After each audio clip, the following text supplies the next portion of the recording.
الذين آمنوا اتقوا الله حق تقاته ولا تموتن إلا وأنتم مسلمون يا أيها الناس اتقوا ربكم الذي خلقكم من نفس واحدة وخلق منها زوجها وبث منهما رجالا كثيرا ونساء واتقوا الله الذي تساءلون به والأرحام إن الله كان عليكم رقيبا يا أيها الذين آمنوا اتقوا الله وقولوا قولا سديدا يصلح لكم أعمالكم ويغفر لكم ذنوبكم ومن يطع الله ورسوله فقد فاز فوزا عظيما أما بعد فإن خير الحديث كتاب الله وخير الهدي هدي محمد صلى الله عليه وسلم وشر الأمور محدثاتها وكل محدثة بدعة وكل بدعة ضلالة وكل ضلالة في النار. أعوذ بالله السميع العليم من الشيطان الرجيم. بسم الله الرحمن الرحيم. قال الله تبارك وتعالى في محكم تنزيله: قل هذه سبيلي أدعو إلى الله على بصيرة أنا ومن اتبعني وسبحان الله وما أنا من المشركين. محترم حاضرین گرامی، دینی ملی بھائیو، اللہ رب العالمین کا شکر احسان اور اس کی خاص توفیق ہے کہ آج ہم یہاں پر دین کے نام پر، اسلام کے نام پر جمع ہوئے ہیں. ہمارے اندر یقیناً اللہ رب العالمین کا ڈر، اللہ رب العالمین کی دین کی معلومات حاصل کرنے کا شوق ہے، جس نے ہمیں یہاں مسجد میں ٹھہرائے رکھا.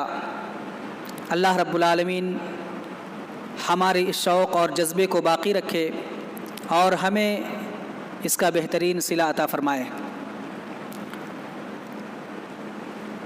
محترم حضرات، ہر دینی مجلس کا آغاز قرآن کریم سے کیا جاتا ہے. چونکہ آج پہلا دن ہے اس ہفتہ واری درس کا، اس لیے میں چاہتا ہوں کہ قرآن کی چند آیتیں طالب علم مدرسہ سلفیہ کا ایک طالب علم محمد شفیق کچھ آیتیں پڑھ کر اس مجلس کا آغاز کریں. جناب محمد شہباز عالم.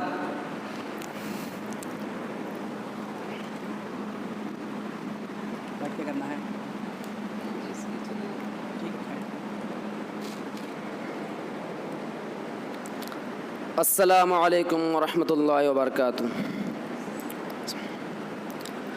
اعوذ باللہ من الشیطان الرجیم. بسم اللہ الرحمن الرحیم. کنتم خیر امۃ اخرجت للناس تأمرون بالمعروف وتنہون عن المنکر وتؤمنون باللہ ولو آمن لکان خیرا لهم. کنتم خیر امۃ اخرجت للناس تأمرون بالمعروف وتنہون عن المنکر وتؤمنون باللہ ولو كان آمن لكان خيرا لهم. منهم المؤمنون وأكثرهم الفاسقون. لن يضروكم إلا أذى وإن يقاتلوكم يولوكم الأدبار ثم لا ينصرون.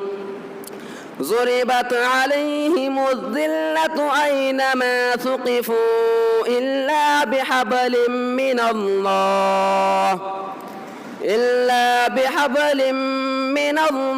وحبل من الناس وباءوا بغضب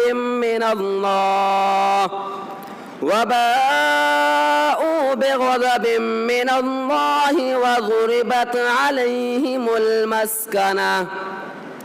ذلك بأن أنهم كانوا يكفرون بآيات الله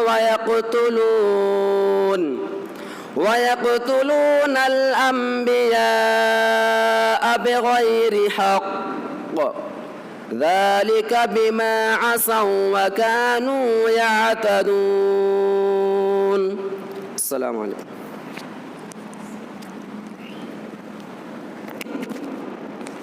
جزاکم اللہ خیراً واحسن الجزاء. جی محترم حاضرین، یہ تھے محمد شہباز جو آپ کے سامنے قرآن کریم کی چند آیتیں تلاوت کر رہے تھے. اس سے پہلے ہم لوگ درس کا سلسلہ ہم لوگوں نے شروع کیا تھا اور الحمدللہ وہ کئی مہینوں تک چلا، لیکن لاک ڈاؤن کی نظر بہت ساری چیزیں لگ گئیں، اسی طرح سے ہمارا درس بھی اسی کی وجہ سے رک گیا تھا، منقطع ہو گیا تھا. یہ اللہ رب العالمین کی مشیت تھی، اس کی مرضی تھی، اس کے بغیر کچھ نہیں ہوتا. تو یہ ہمارے لیے خوش قسمتی کی بات ہے اور اللہ رب العالمین کی نعمت کہیے، اللہ رب العالمین کا انعام کہیے کہ ہم پھر سے دوبارہ اس درس کو شروع کرنے میں کامیاب ہوئے ہیں. یقیناً یہ مرحلہ جو درس کا سلسلہ شروع ہوتا ہے علم کے پیاسوں کے لیے، دینی تڑپ رکھنے والوں کے لیے ایک انعام سے کم نہیں ہے. لہٰذا ہمیں اللہ رب العالمین سے دعا کرنی چاہیے کہ ہمیں اس پر قائم رکھے، برقرار رکھے. تو یہ سلسلہ جیسا کہ پہلے ہمارا ہوتا تھا اور تقریباً وہی چہرے ہیں ہمارے سامنے، اللہ کا شکر ہے کہ اب بھی وہی جذبہ ہے. تو جیسا ہمارا پہلا درس ہوتا تھا کہ بغیر کسی ڈانٹ پھٹکار یا کہہ لیجئے چلانے اور چیخنے کے ہمارا درس بالکل سادہ سمپل ہوگا. قرآن و حدیث کی روشنی میں جو دین کی باتیں ہیں وہی بتائی جائیں گی، اور اس درس میں خاموشی نہیں ہے. اس درس میں ایک بولے سب سنے یہ نہیں، بلکہ میں بولوں گا اور سنوں گا بھی، آپ سنیں گے اور کیا کریں گے؟ بولیں گے بھی. ماشاءاللہ، اللہ جزائے خیر دے. تو آپ خاموش نہیں رہنا ہے، آپ کو بولنا بھی ہے تاکہ ہم دونوں کا ایک دوسرے کو یہ پتہ چلے کہ ہاں کوئی ہے، پتہ چلے کوئی ہے. ایسا نہیں کہ میں بولوں اور کوئی ہے ہی نہیں. ایسا کوئی جنگل میں بھی سنسان میں بھی بولتا ہے تو اس طرح نہیں ہے. ہمارا یہ درس چلے گا. تو سب سے پہلے کچھ تمہیدی باتیں یہ بتائیے، درس کا یا یہ سلسلہ جو شروع کیا گیا ہے اس کا مقصد کیا ہے؟ اس کا مقصد کیا ہے؟ یہ جو درس ہم لوگ شروع کیے ہیں آج یا اس سے پہلے جو ہمارا شروع ہوا تھا اس میں بھی یہ باتیں آئی تھی، تو اس کا مقصد کیا ہے؟ کوئی بھی بتائے. ماشاء اللہ، ایمان کو تازہ کرنا. جی آپ دین سیکھنا، اللہ جزائے خیر دے. اور کوئی ادھر سے؟ اللہ کا قرب حاصل کرنا. اور کوئی بولنا چاہتا ہے؟ الفاظ الگ الگ ہیں لیکن سب اسی ڈگر پہ چل رہے ہیں. وہی بات ہے، اللہ کا قرب حاصل کرنا، اللہ کا دین حاصل کرنا، یہی چیزیں ہیں. اور اللہ کا دین حاصل کر کے ہم اللہ کا قرب حاصل کریں گے، اللہ کی قربت حاصل کریں گے، اللہ کو خوش کریں گے. یہی ہمارا مقصد ہوگا. تو یہاں پر جو ہم سیکھیں گے اسلام کی بنیادی باتیں، بہت زیادہ اعلیٰ پیمانے کی باتیں نہیں، اسلام کی بنیادی باتیں، عقائد ہیں جس کے بغیر ایک مسلمان نہیں رہ سکتا، مومن نہیں رہ سکتا. اسی طرح اعمال کی باتیں، جو اعمال ہمارے لیے بے حد ضروری ہیں ہر مسلمان کے لیے، وہ باتیں. اور صرف باتیں نہیں سیکھیں گے، اعمال نہیں سیکھیں گے، عقائد نہیں، ان کے دلائل بھی ہم جانیں گے. قرآن میں کیا دلیل ہے اس کی؟ کوئی ہم عمل کرتے ہیں تو قرآن میں کیا دلیل ہے، حدیث میں کیا دلیل ہے. یہ عقیدہ ہم مانتے ہیں، اس عقیدے کو اللہ رب العالمین عرش پر ہے. ٹھیک ہے، عقیدے کی بات ہے، لیکن اس کی دلیل کیا ہے قرآن و سنت میں، یہ ہم جانیں گے. عقیدے کو جاننا، اعمال کو جاننا قرآنی دلائل سے، حدیث کی دلائل سے، اور ایک چیز کیا ہے؟ صحابہ یا سلف صالحین کے منہج پر، ان کی فہم کیا کہتی ہے اور ان کا منہج کیا تھا، اس کو سمجھنا، جاننا، یہی ہم چیزیں جانیں گے. اب یہ باتیں ہم جو یہاں درس میں سیکھیں گے یا سمجھیں گے، یہ آسان ہوں گی یا مشکل؟ جی جو ہم یہاں باتیں کریں گے، ہم جو پڑھیں گے ابھی، یہ چیزیں آسان ہوں گی یا مشکل؟ جی بتائیے، کوئی دقت کی بات نہیں، یہاں پہ مارکس نہیں دیا جائے گا، آسان ہوں گی ماشاء اللہ، اللہ جزائے خیر دے۔ اور کوئی؟ اب کیا بچا آسان کے علاوہ کوئی اور؟ یا تو ان کی تائید کیجئے یا تو کچھ اور بولیے۔ ایک آسان ہوتا ہے، ایک مشکل، ایک ایزی اور ایک ڈیفیکلٹ، دو ہی ہوتا ہے نا، یا اور کچھ ہوتا ہے بیچ میں؟ تو ایک نے بتا دیا آسان ہے، دوسرا بتائیے مشکل ہے یا آسان؟ آسان ہے۔ اور کوئی؟ عمل میں لانا مشکل، اچھی بات ہے۔ اور کوئی؟ تو دیکھیے جواب درست ہے، آسان ہوں گی، آپ کا بھی جواب صحیح، عمل میں لانا مشکل ہے۔ اور اسی طرح سے جو باتیں ہوں گی یہ تو ایک دم بالکل آسان ہوں گی، کچھ کچھ جو ہم لوگ پہلے سے جانتے ہیں، بس اس کی پختگی ہم کریں گے یہاں پر پڑھ کے سیکھ کر کے۔ اور کچھ چیزیں مشکل ہوں گی، جیسا کہ ہر فیلڈ میں، ہر میدان میں یہ کچھ چیزیں آسان ہوتی ہے۔ کچھ کی تجارت، سامان ہم لاتے ہیں، جو چونکہ سب تجار زیادہ تر ہے، کچھ سامان ایسے ہوتے ہیں کہ آپ رکھیے، بلکہ رکھی بھی مت، لا رہے ہیں اور فوراً آرڈر مل جاتا ہے، یہ ہمارے پاس اتنا بھیج دینا۔ اور کچھ ایسی چیزیں ہوتی ہیں جن کو بار بار اسٹیٹس میں رکھا جاتا ہے کہ میرے پاس فلاں چیزیں آ گئی، لے لو، یا 2-4 مہینے گزر گئے، بک نہیں رہا، کبھی کبھی خرید دام میں بھی دینا پڑتا ہے۔ تو کچھ چیزیں مشکل بھی ہوں گی، آسان بھی ہوں گی، لیکن انشاءاللہ مشکل چیزوں کو بھی ہم یہاں پر آسانی کے ساتھ سیکھنے کی کوشش کریں گے۔ اب دیکھیے بہت سارے لوگ ایسے ہوتے ہیں جن کے اندر صلاحیت ہوتی ہیں، لیکن پابندی نہ کرنے کی وجہ سے اس فیلڈ میں یا اس میدان میں وہ ناکام ہو جاتے ہیں۔ صلاحیتیں ہیں اندر، لیکن کسی کو موقع نہیں ملا یا کسی کو اس طرح سے سپورٹ نہیں ملا جس کی وجہ سے وہ کامیاب نہیں۔ ایک تاجر ہے، بڑا کامیاب تاجر، اس کے دل و دماغ میں بہت ساری چیزیں ہیں، تجارت کے، بزنس کے کیسے کیسے طریقے وہ اپنا لے گا، کسی اور کے اندر نہیں ہے، لیکن اس کو سپورٹ نہیں ملا، پونجی نہیں ہے، یا پھر دکان نہیں ملی، یا دکان ملی، سپورٹ ملا، لیکن گھر کا اتنا بوجھ ہے کہ وہ بزنس آگے بڑھا نہیں سکتا، ٹینشن کی وجہ سے ٹائم نہیں دے رہا ہے۔ اسی طرح سے بہت ایسے لوگ ہوتے ہیں جو کم صلاحیت ہوتی ہے، صلاحیت کم ہے لیکن سپورٹ ملا، اسی طرح سے اس نے ٹائم دیا، اس کو ٹائم ملا، دکان مل گئی، اور اسی طرح سے اس کے پاس پورا وقت فری ہے، تو کیا ہوتا اس میدان میں، اس فیلڈ میں کامیاب ہو جاتا ہے، خواہ وہ فیلڈ صحیح ہو یا غلط ہو۔ کچھ ایسے لوگ ہیں جو غلط کام میں بھی مہارت کی بنا پر، یا کہہ لیجئے کہ ٹائم دینے کی بنا پر، پابندی کی بنا پر اس میں بھی ماہر ہو جاتے ہیں، جیسے چور ہے، دھوکہ دینے والے ہیں، پابندی سے چوری کرتے ہیں، ہر مہینے ایک بار چوری کرنا ہے، ہر ہفتے ایک بار چوری کرنا، اور کچھ لوگ ہر رات چوری کرنا ہے ان کو، ہر رات چوری کر کے ایسا آپ کے سامنے سے چوری کر جائیں گے کہ آپ کو بھی خبر نہیں لگی۔ ایسا ہوتا ہے یا نہیں؟ ابھی بھی ہوا ہے نا، ابھی واقعات تو ہو ہی رہے، حادثات تو ہو ہی رہے ہیں۔ تو ایسا چوری آپ کے پاس سے، آپ کے گھر سے کر لیں گے، آپ وہم و گمان میں بھی نہیں لا سکتے، تو ایسا ہوتا ہے۔ تو جب وہ لوگ غلط کام پہ، حرام کام پر، برائیوں پر، جرم پر پابندی کر رہے ہیں اور اس میں کامیاب ہو جا رہے ہیں، تو کون سی ایسی وجہ ہے یا کون سا ریزن ہے کہ ہم حق بات پر پابندی کریں گے اور وہ حاصل نہیں کر پائیں گے؟ بات سمجھ رہے ہیں نا؟ چور ہمیشہ چوری کر رہا ہے، ڈاکہ ڈالنے والا ہمیشہ ڈاکہ ڈال رہا ہے، دھوکہ دے کر بیچنے والا ہمیشہ دھوکہ دے رہا ہے، جھوٹ بول رہا ہے، تو اس میں مہارت حاصل کر لیتا ہے۔ جھوٹ کچھ لوگ اس طرح سے اتنی صفائی سے بولتے ہیں، آنسو بہائیں گے اور چہرہ ایسا بنا لیں گے کہ آپ کو لگے کہ ہو ہی نہیں سکتا یہ جھوٹ بول رہا ہے۔ ابھی دھوکہ دینے والے بہت سارے لوگ ہوتے ہیں، گھر میں آئیں گے، چوری کر کے چلے جائیں گے، جھوٹ بول کر کے آپ سے پیسہ لے لیں گے۔ تو وہ غلط کام پہ پابندی کر رہے ہیں جس کی وجہ سے وہ حاصل کرے مہارت۔ تو اسی طرح سے اگر ہم صحیح چیز پر، حق پر ہم پابندی کریں، اور اگر ہم اس میں یہ مقصد لے کر چلیں ہمیں یہ کام کرنا ہے، جیسے چور لوگ کرتے ہیں، ہمیں چوری کرنا، کچھ اور نہیں کرنا ہے، تو ماہر ہو جاتے ہیں۔ تو اسی طرح ہم حق بات پر، دین کے معاملے میں صحیح چیز پر ہم اگر پابندی کریں گے تو حاصل ہوگی کہ نہیں کوئی چیز؟ بولیے، کوئی سبب ہے، کوئی ریزن ہے جو نہیں حاصل ہوگی؟ نہیں نا۔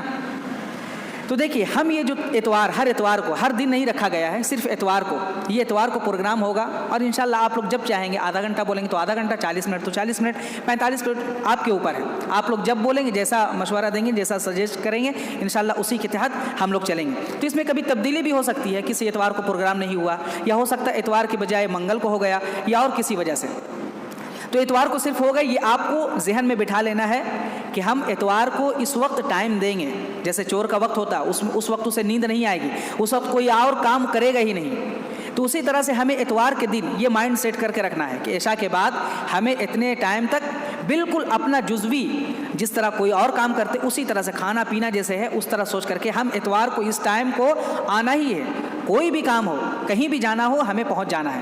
ہوتا ہے یا نہیں؟ کچھ لوگ جمعہ جو نماز پڑھتے ہیں، الحمدللہ آپ لوگ اللہ رب العالمین برقرار رکھے دین پر، تو کچھ لوگ جمعہ جو نماز پڑھتے ہیں تو جمعہ کسی بھی حال میں ان کا چھوٹتا نہیں، معلوم ہے نا، کسی بھی حال میں چھوٹے گا نہیں. کچھ لوگ ایسے ہوتے ہیں کہ جمعہ کو پہلی صف میں لگیں گے اور باقی دن تو نہیں پڑھتے ہیں، لیکن جمعہ کے دن پہلی صف میں. ایسے بہت سارے لوگ ہوتے ہیں. اللہ رب العالمین انہیں بھی دین پر برقرار رکھے اور صحیح سمجھ عطا فرمائیں. تو ہم یہ مائنڈ سیٹ کر رکھے، سب سے پہلی بات.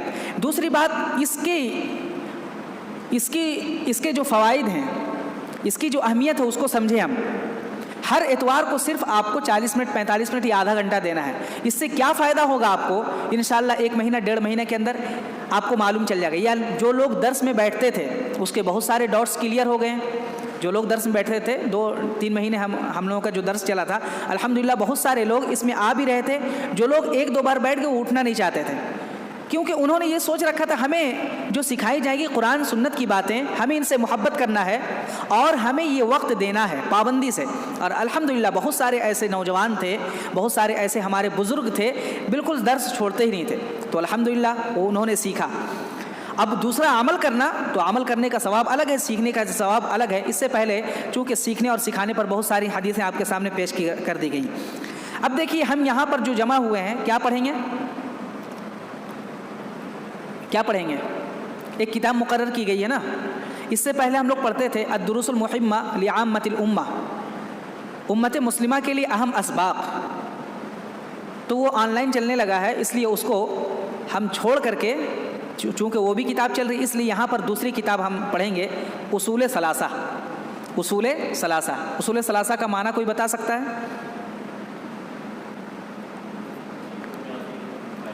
دین کے 3 بنیادی قاعدے، 3 بنیادی اصول. 3 بنیادی اصول ہیں، اور بھی بہت سارے اصول ہیں، لیکن 3 بنیادی جو اصول ہیں ہمیں وہی جاننا، صرف 3 کو. اب دیکھیے ہم یہ جو پڑھیں گے ان کو دلائل کے ساتھ پڑھیں گے، ٹھیک ہے؟ تاکہ ہم جو بھی سیکھیں، تھوڑا بہت جو سیکھیں اس کو پختہ ہم سیکھیں. ایسا نہیں کہ جو سیکھیں بس جو سیکھا ہے بس تھوڑا سا جانکاری کے لیے سیکھ لے پھر بھول گئے. اسی لیے یہ اصول ثلاثہ ایک پمفلیٹ ہے، انشاءاللہ کبھی آ کر کے دکھلاؤں گا، میں بھول گیا بلانے تو دکھاؤں گا. ایک دم چھوٹی سی کتاب ہے، چھوٹی سی کتاب ہے، پمفلیٹ ہے، 1 پیج کا سمجھ لیجئے. تو اسی میں وہ چیزیں ہیں ساری آ جائیں گی. اب یہ سلسلہ کب تک چلے گا؟ یہ اصول ثلاثہ جو ہم لوگ پڑھیں گے کب تک چلے گا؟ کتنے دنوں تک؟ یہ کتنے ہفتوں تک؟ اس لیے میں نے یہ سوال کیا کہ کچھ لوگ جیسے ہی کسی کام کو شروع کرتے ہیں فوراً سوچتے ہیں یہ کم ختم ہوگا، ہے نا. کوئی کام شروع ہو، بلڈنگ بھی بن رہی ہو تو سوچتے ہیں کہ کب بلڈنگ اوپر، کب ڈھلائی ہے.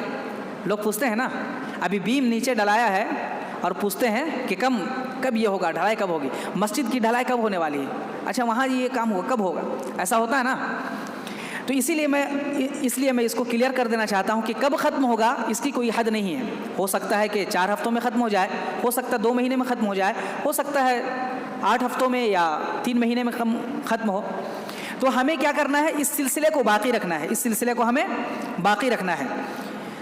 دیکھیے یہاں پر صرف پابندی سے آ جانا، پابندی سے درس میں شامل ہو جانا، شریک ہو جانا، یہی ہمارے لیے کامیابی کی بات ہے، یہی ہمارے لیے کامیابی کی بات ہے. یہ مت کبھی سوچے کہ اصول ثلاثہ ایک چھوٹی سی کتاب ہے، 3 ہی چیز پڑھنی ہے، 3 چیز میں ہم 1 مہینہ کیوں لگانے جائیں، ہم فوراً پلٹ کے پڑھ لیں، ہو گیا. ایسا ہوتا ہے نا، سوچتے ہیں.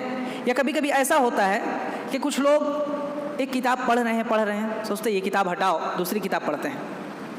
دوسری کتاب پڑھتے ہیں. اور کبھی شیطان بھی دیکھیے اس معاملے میں شیطان بھی بڑا وسوسہ ڈالتا ہے. شیطان تو ہر معاملے میں وسوسہ ڈالتا ہے, خاص کر کے علم حاصل کرنے کے معاملے میں زیادہ وسوسہ ڈالتا ہے. کہتا ہے یہ چھوٹی سی کتاب پڑھ رہے ہو, اس میں کیا درکار ہے پون گھنٹہ بیٹھنے کی, آدھا گھنٹہ بیٹھنے کی, ایسا کرو کسی اور چیز میں تم لگ جاؤ.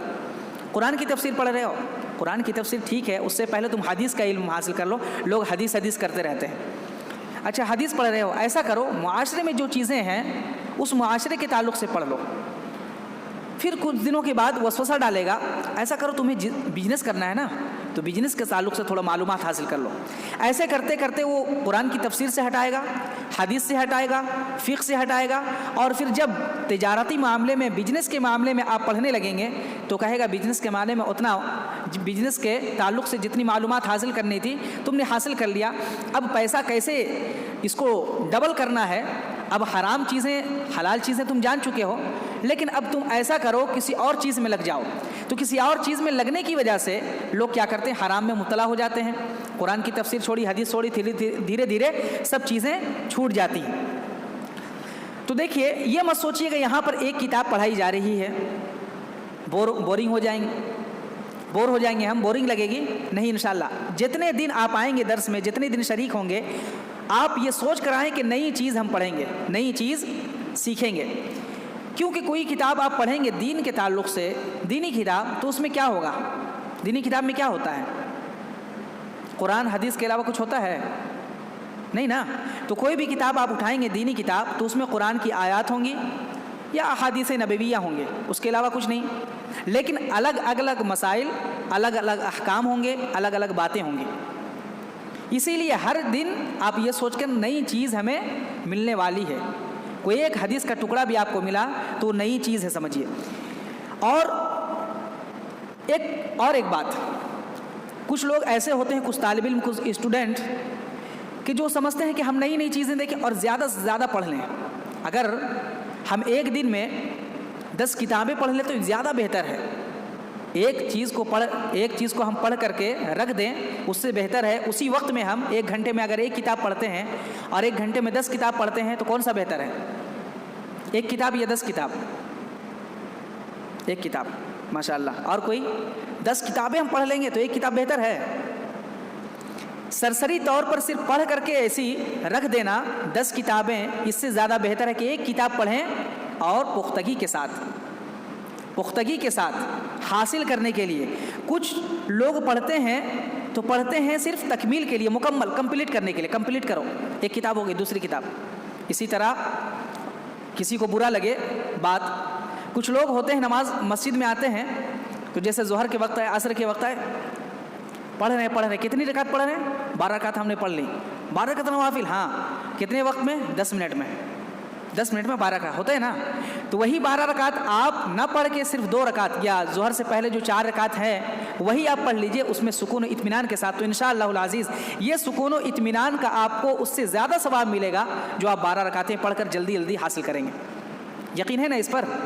سکون و اطمینان کے ساتھ آپ حاصل کریں گے تو نمازیں جو آپ کی 4 رکعت ہیں انشاءاللہ العزیز اجر و ثواب کے اعتبار سے 12 رکعت سے زیادہ ہوں گی. سکون و اطمینان ہوگا تب, اس میں خشوع و خضوع ہوگا تب. اسی طرح سے ایک مسئلے کو سمجھنا یہ 10 مسائل سے زیادہ بہتر ہے. شرط یہ ہے کہ اس مسئلے کو صحیح سے سمجھ لیں.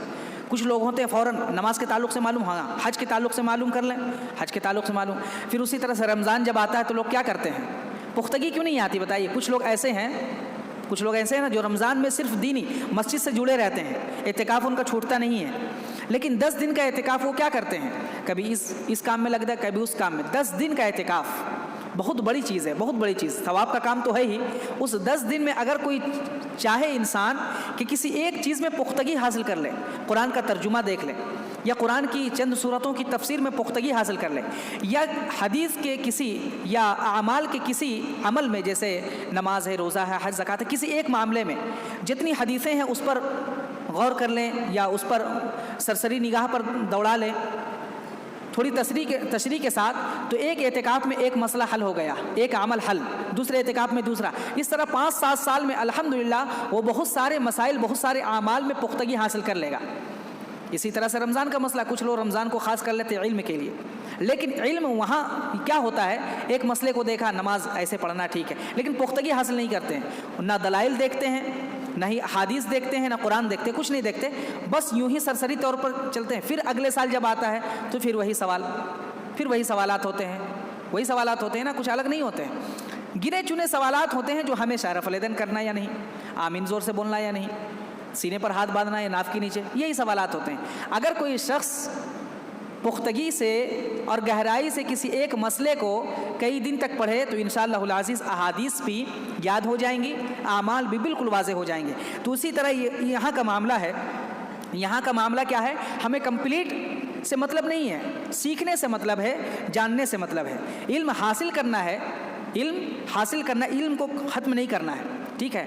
ایک مثال، چھوٹی سی مثال، کہ اگر کوئی شخص دن 1 مہینہ کام کرتا رہا لیکن 1 دن کی کمائی وہ حاصل کیا تو اسے بیوقوف کہیں گے یا عقل مند؟ کام 1 مہینے کا کیا لیکن حاصل کیا 1 دن کا، بتائیے۔ 1 مہینہ کھٹ رہا ہے کوئی شخص اور 1 دن کی کمائی 400-500 روپے وہ حاصل کر رہا ہے، تو عقل مند ہے یا بیوقوف؟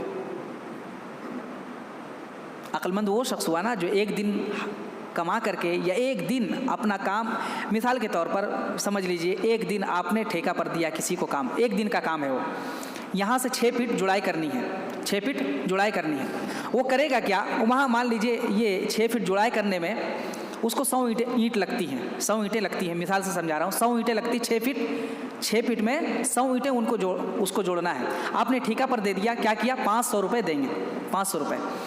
اب 1 دن کا کام آرام سے ہو جائے گا نا، 1 دن میں 6 فٹ آرام سے اٹھ جائے گی دیوار۔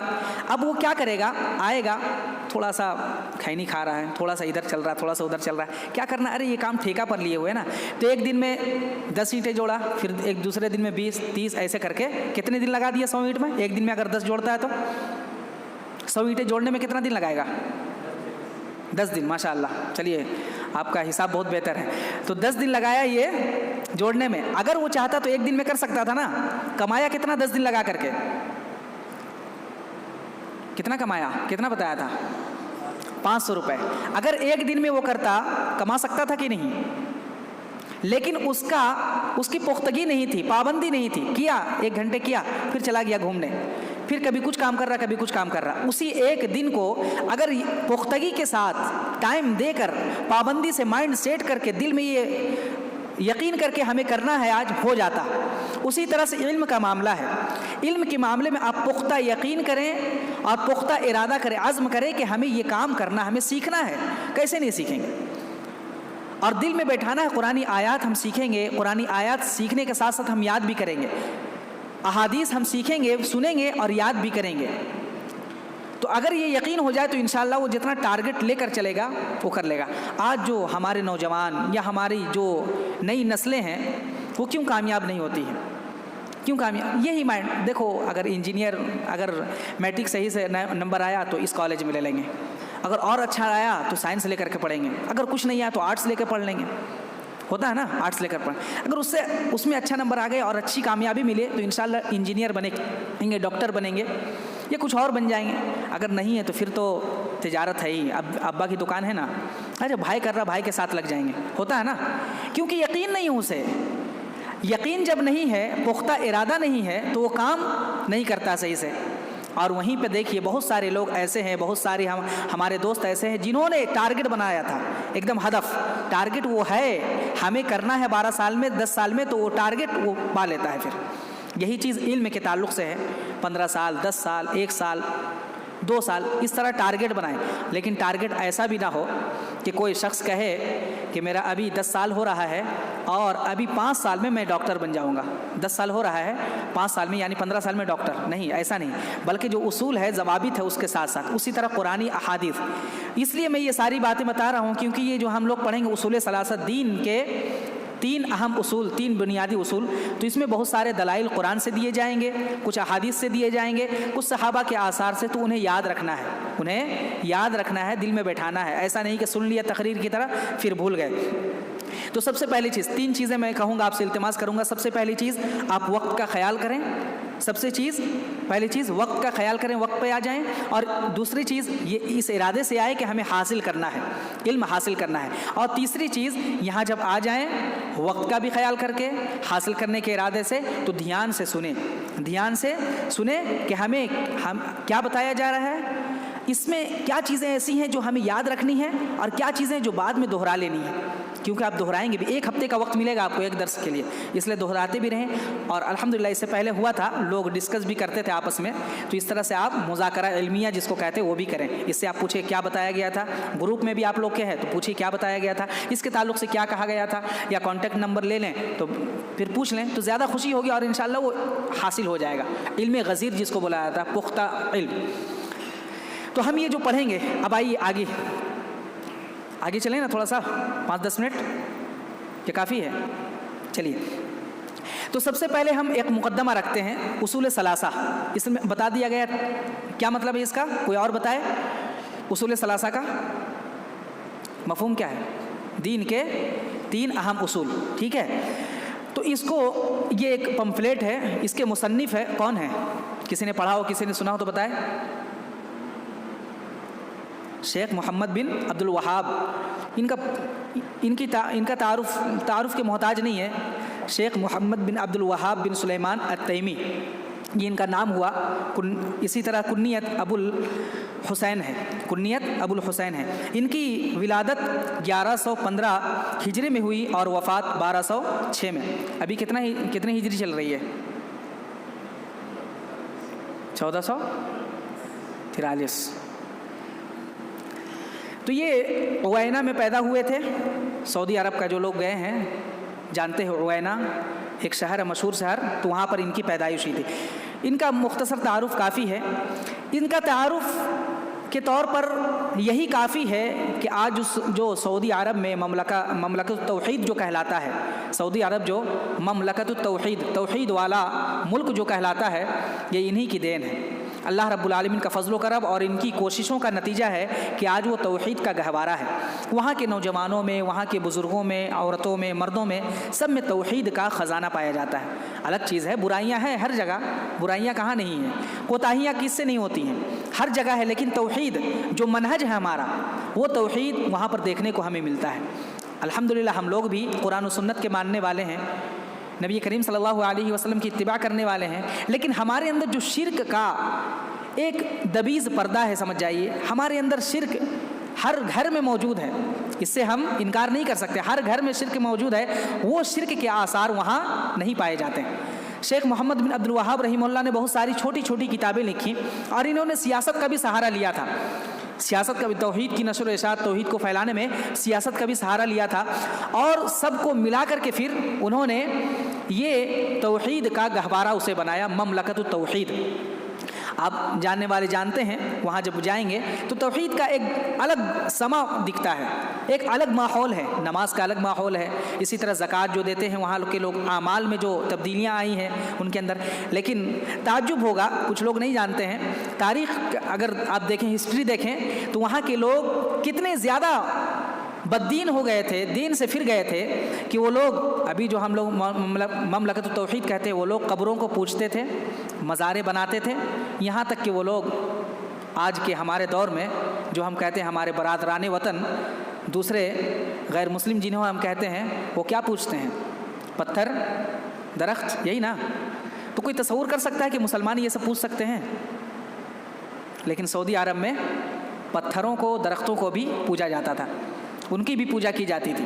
شرک کے جتنی صورتیں بن سکتی ہیں، جتنی شکلیں ہو سکتی، سب وہاں پہ موجود تھی. لیکن اللہ رب العالمین کا فضل و کرم ہے کہ اللہ نے شیخ محمد بن عبد الوہاب کی کوششوں کے نتیجے میں اس کو شرک سے پاک کر دیا.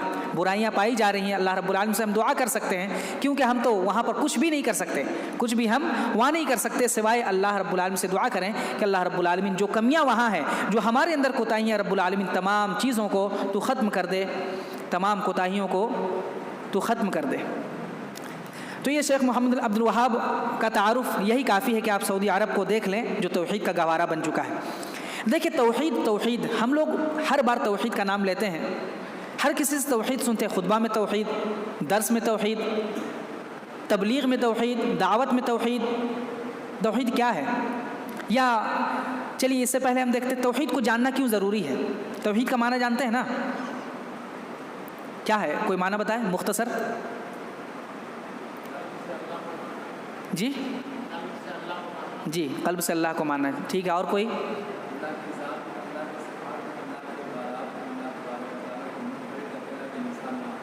ماشاء اللہ، جزاکم اللہ خیر۔ اور کوئی؟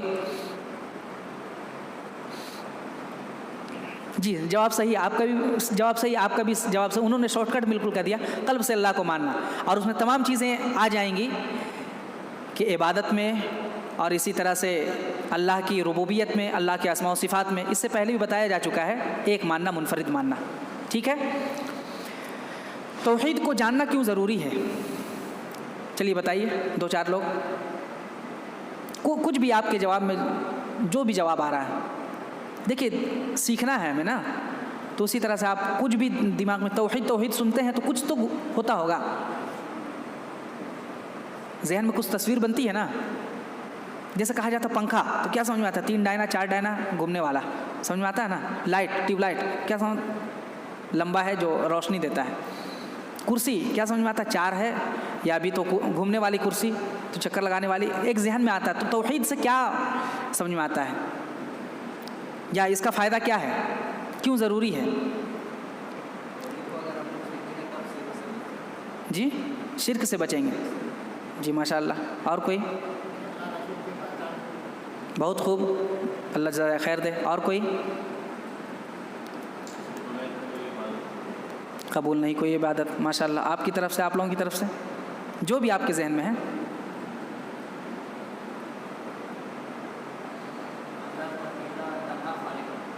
جی ماشاء اللہ۔ کیوں ضروری ہے، کیوں ہم توحید کرتے رہتے ہیں؟ یہ توحید کو اپنے اندر لانے کی کیا ضرورت ہے؟ کیا ہوگا اس سے؟ فائدہ کیا ہوگا، بینیفٹس؟ جی کوئی قابل قبول نہیں، جی پیچھے سے کچھ بول رہے ہیں؟ شرک کی طرف چلا جائے گا، ماشاء اللہ، بہت خوب، اللہ سب کو جزائے خیر دے۔ سب کا جواب صحیح ہے۔ توحید اگر نہیں معلوم ہو تو شرک سے ہم بچ نہیں سکتے، جیسا کہ کہا جاتا ہے الاشیاء تعرف الاشیاء باضدادها، ٹھیک ہے، کہ چیزیں ان کے اپوزٹ سے سمجھی جاتی ہیں، ان کی ضد سے سمجھی جاتی ہیں۔ تو شرک سے ہم نہیں بچیں گے تو شرک میں مبتلا ہو جائیں گے، شرک میں مبتلا ہو جائیں گے تو ان اللہ لا یغفر ان یشرک به ویغفر ما دون ذلک لمن یشاء ومن یشرک باللہ فقد ضل ضلالا بعیدا ضلالا مبینا، ٹھیک ہے۔ تو توحید کے بہت سارے فوائد ہیں، اس سے قلبی سکون حاصل ہوتا ہے۔ قلبی سکون دیکھیں گے آپ، مشرک کو قلبی سکون کبھی نہیں پائے گا، یہاں پہ سر جھکا رہا ہے، پھر یہاں پر نہیں مراد پوری، دوسری جگہ گیا، دوسری جگہ نہیں مراد ہوئی، اس سے مرغا کاٹ کے ذبح کیا، کسی کو چڑھایا، مرغا سے نہیں ہوا، بکری ذبح کیا، بکری سے نہیں، اونٹ ہوا، پھر بھی سنتشٹی نہیں ہوئی، پھر کسی اور چیز میں لگ گیا، تو یہاں قلبی سکون نہیں ملتا ہے۔ اسی طرح سے ہدایت کا یہ توحید کیا ہے، ذریعہ ہے۔ اللہ تعالیٰ نے ہمیں اسی لیے پیدا بھی کیا، وما خلقت الجن والانس الا لیعبدون او لیوحدون، یعنی اللہ رب العالمین کے ایک ماننا، جاننا۔ اور جیسا کہ آپ نے بتلایا توحید کے بغیر کوئی عمل ہی قبول نہیں، تو یہ نبی کریم صلی اللہ علیہ وسلم کی شفاعت بھی ہمیں نصیب ہوگی اگر توحید کے ماننے والے ہیں، توحید ہمارے دل میں ہے، جیسا کہ حدیثیں مروی ہیں، ٹھیک ہے نا۔ بغیر توحید کے اللہ رب العالمین کے نبی کی شفاعت بھی ہمیں نہیں ملے گی۔ اس ہم کتاب کو جو اصول ثلاثہ کو ہم لیے ہوئے ہیں یا اصول ثلاثہ کو پڑھ رہے ہیں، تو اس کو اختیار کرنے کا کیا سبب ہے؟ کوئی اور بھی کتاب ہم لے سکتے تھے، کوئی اور بھی کتاب لے سکتے تھے، لیکن مختصر کتاب کو لے کر کے اس کتاب کو لینے کی ضرورت اس لیے پیش آئی کہ اس کو ہمارے سلف صالحین نے بہت اہمیت دی ہے۔ اس میں بہت ساری نفع بخش چیزیں ایسی ہیں جو دوسری کتابوں میں نہیں ملیں گی۔ اس میں ضوابط ہے، قاعدے ہیں، ڈائریکٹ، جس کو سٹیک ہم کہتے ہیں، سٹیک بالکل ڈائریکٹ، جو ایک طالب علم کہہ لیجئے یا ایک اسلام کا ماننے والا جو بھی شخص ہے اس کے لیے جاننا ضروری ہے۔ اسی طرح سے عوام الناس جو پڑھے لکھے ہیں ان کو بھی جاننا ضروری ہے، جو نہیں پڑھے ہیں ان کو بھی جاننا ضروری ہے، وہ باتیں جو ہر ایک کے لیے مفید ہے، اور باتیں آگے آئیں گی تو معلوم ہوگا کہ کیسے کیوں ضروری ہے۔ اس کتاب میں کون سی ایسی باتیں ہیں جو پڑھے لکھے کو بھی ضروری ہے اور ان پڑھ کے لیے بھی یا جاہل کے لیے بھی یا کم رتبے والے کے بھی لیے ضروری ہے۔ اور ایک بات اس کو اس لیے رکھا گیا کہ ایک دم آسان ہے، یہ بالکل آسان ہے۔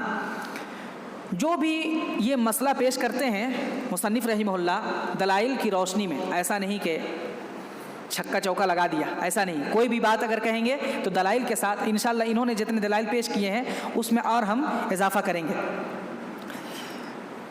اسی طرح سے اصول ثلاثہ، اس کا مختصر ہم تھوڑا سا تعارف پیش کر کے ہم انشاءاللہ رکیں گے آج۔ تو اصول ثلاثہ یہ اصل میں کیا ہے، کوئی بتائے؟ اصول ثلاثہ دین کے 3 بنیادی اصول، تو دین کے 3 اہم بنیادی اصول کیا ہے؟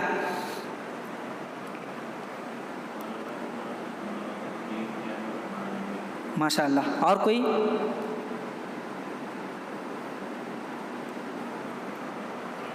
جی بولیے، ان کی آواز آپ لوگوں کو سنائی دی؟ نہیں سنائی دی؟ چلیے اچھا ہے، بتائیے تب اپنے سے، ورنہ سنائی دیتے تو پھر وہی بات دہرا دیتے۔ جی جی ماشاءاللہ، جواب صحیح ہے، درست ہے جواب۔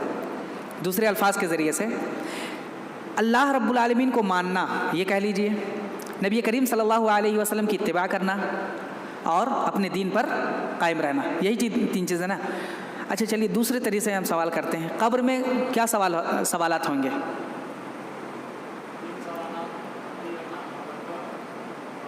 تو یہی دین کے 3 اہم اصول ہیں قبر میں، سب کو معلوم ہے نا؟ کیا ہے بولیے آپ لوگ؟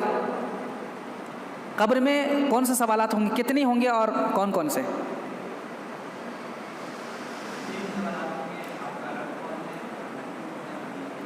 ماشاءاللہ، اور کوئی ادھر سے؟ بولیے زور سے، کون سے؟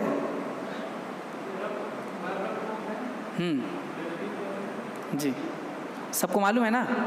تو جواب دے دیں گے آرام سے جواب دے دیں گے نا قبر میں، یا مشکل پیش آئے گی؟ سب تو معلوم ہے، من ربو کا، ما دینو کا، من نبیو کا، یہی نا؟ تو سب کو تو یاد ہی ہے، کوئی دقت کی بات نہیں ہے۔ جی عمل ہونا چاہیے، دلائل ہونے چاہیے۔ اچھا 3 سوالات ہوں گے یا 4؟ 3 ہی ہوں گے، ایڈیشنل ہے۔ چلیے 3 ہوں گے یا 4 سوالات؟ 3 ہی ہوں گے نا؟ اگر کوئی کہے نہیں 4 سوالات ہوں گے تو اس کے بارے میں نہیں؟ جی کیا بولے؟